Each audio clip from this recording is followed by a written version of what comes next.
আসসালামু আলাইকুম প্রিয় ভিউয়ার্স, কেমন আছেন সবাই? আশা করি আপনারা ভালো আছেন। আজ আমরা আপনাদের জন্য নিয়ে আসছি একটা নতুন টপিকস। আসলে নতুন বলা যাবে না, এটা আসলে অনেকদিন যাবতীয় আমেরিকা এবং বিভিন্ন দেশে খুব তোলপাড় যে আমেরিকাতে গ্রিন কার্ড বিক্রি হচ্ছে, এরকম শব্দটা আসলে এরকম না বিষয়টা।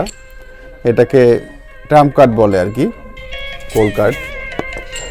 এর আগেও এটা গোল্ড কার্ড আরব আমিরাত এবং মিডল ইস্টের অনেকগুলো দেশ এটাকে অফার করেছে, বাট আমেরিকাতে এটা প্রথম। এবং এই জন্য অনেকে খুব বেশি আগ্রহী আসলে ট্রাম্প কার্ডটা কী, কেন, কাদের জন্য, এইসব বিষয় নিয়ে আজকে আপনাদের সাথে টুকিটাকি আলোচনা করব। খুব দীর্ঘ করব না, প্রথমে বলে দিচ্ছি যে ট্রাম্প কার্ড আসলে কী, এটা কারা পাবে। ফার্স্টে বলা হচ্ছে এটাকে জেনে নিতে হবে যে ট্রাম্প কার্ড, গোল্ড কার্ড, এটা কারা পাবে। এটা আসলে আমেরিকা যে একটা ধনী দেশ, তারা ধনীদের আকৃষ্ট করে এবং ধনীদেরকে প্রাধান্য দেয়। আমেরিকা তাদের জন্য এই গোল্ড কার্ডটি অফার করেছে যারা উচ্চবিত্তবান, সারা পৃথিবীতে ধনী শ্রেণীর মানুষ, আর্থিকভাবে খুব শক্তিশালী, তাদের জন্য এটা হচ্ছে গোল্ড কার্ড পাওয়ার মানে যোগ্যতা আর কি। আপনাকে যোগ্য হতে হবে আগে কোনো জিনিস আবেদন করার আগে। আবেদনের পূর্ব শর্ত হচ্ছে যে আপনাকে ধনী শ্রেণী হতে হবে, উচ্চবিত্তবান হতে হবে এবং টাকাগুলো বৈধভাবে উপার্জিত হতে হবে। যে টাকা থাকলেই তো হবে না, ইলিগাল মানিও তো আছে সারা দুনিয়াব্যাপী।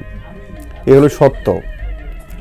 আর এটা আসলে EB-5, অনেকে ভুল করে EB-5-এর মতো মনে করেন যে এটা আসলে এমপ্লয়ার খুঁজতে হবে, আপনার বিজনেস দিতে হবে, আপনাকে লাইক 10-12 জনকে চাকরি দিতে হবে। বিষয়টা এরকম না, একেবারে ভিন্ন ধর্মী একটি ভিসা।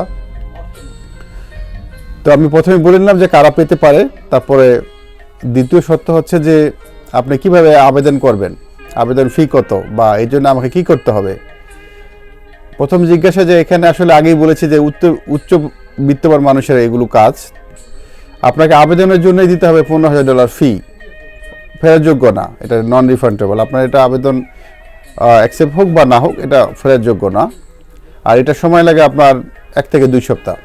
যদি আপনার এই অ্যাপ্লিকেশনটা আপনি অ্যাপ্রুভ হয়, এলিজিবল হয়, দেন আপনাকে কি করতে হবে।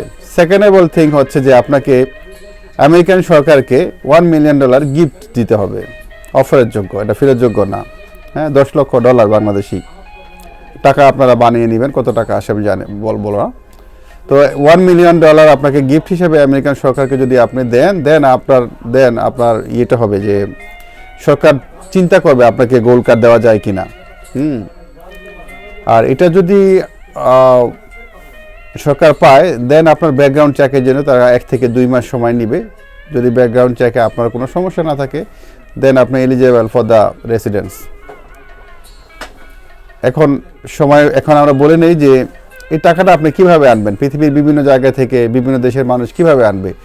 অফকোর্স আপনাকে বৈধ চ্যানেলে আনতে হবে। হ্যাঁ, আন্তর্জাতিক যে নিয়ম আছে সেই নিয়ম অনুযায়ী এটা আনতে হবে। যেমন এরকম না যে আমি বস্তা ভরে $1 মিলিয়ন নিয়ে আসলাম, এখানে সরকারকে দিয়ে দিলাম, সরকার নিয়ে নেবে, ব্যাপারটা একদম এরকম না। আপনি $1 মিলিয়ন দেওয়ার পরও সরকার আপনার ব্যাকগ্রাউন্ড চেক করবে এবং আপনার এই টাকাটা বৈধভাবে উপার্জিত কিনা এটা প্রমাণে পাওয়ার পরেই আপনি গ্রিন কার্ড পাবেন, আদারওয়াইজ নো। এই হচ্ছে বিষয়। আর অনেকে আছে যে ভাই, তা আমি যদি আমার আমেরিকাতে আমার ভাই বোন আছে, তারা যদি আমাকে দিয়ে দেয় না, তা হবে না।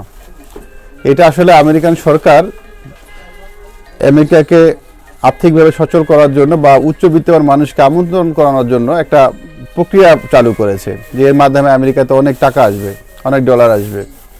কারণ আপনার আমার কাছে না থাকলে অনেকের কাছে এই টাকা কোনো টাকা না, $1 মিলিয়ন। হ্যাঁ, আবার কর্পোরেটলি আপনি এটা করতে পারবেন যে আপনি ব্যক্তিগতভাবে যদি আসতে চান, সেক্ষেত্রে আপনাকে $1 মিলিয়ন দিতে হবে। ধরেন যে আপনার একটা কোম্পানি আছে বাইরে, ওই কোম্পানিটার এগেনস্টে আপনি আসতে চান কর্পোরেট ওয়েতে, সেক্ষেত্রে আপনাকে $2 মিলিয়ন অনুদান দিতে হবে গিফট হিসাবে।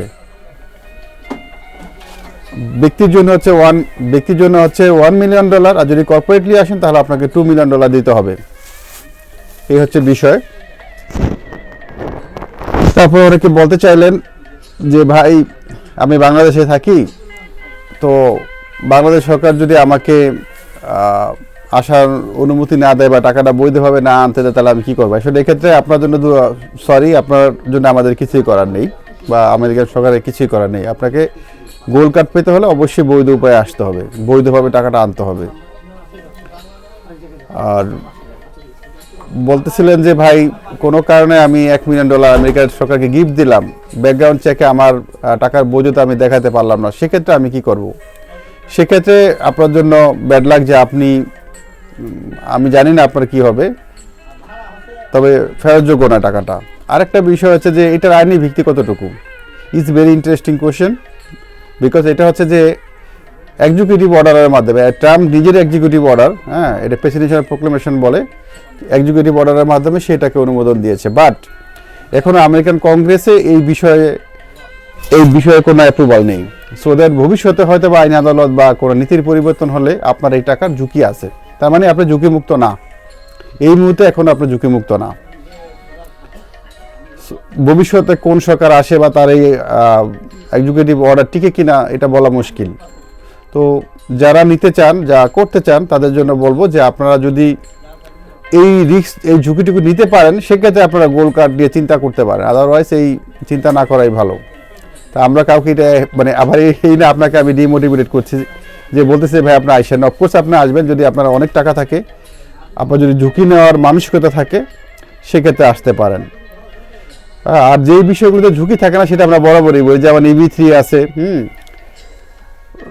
যেখানে সময় এবং অর্থ থাকলে আপনি নীরব একটা ইনভেস্ট করতে পারেন, যার মাধ্যমে আপনি আসতে পারেন, সেক্ষেত্রে ঝুঁকি নেই। বাট এখানে ঝুঁকি আছে, এখানে সময় খুব অল্প, 2 থেকে 6 মাসের মধ্যে আপনি গোল্ড কার্ড পেয়ে যেতে পারেন যদি আপনার প্রক্রিয়াটা সম্পূর্ণ সঠিকভাবে হয়ে থাকে।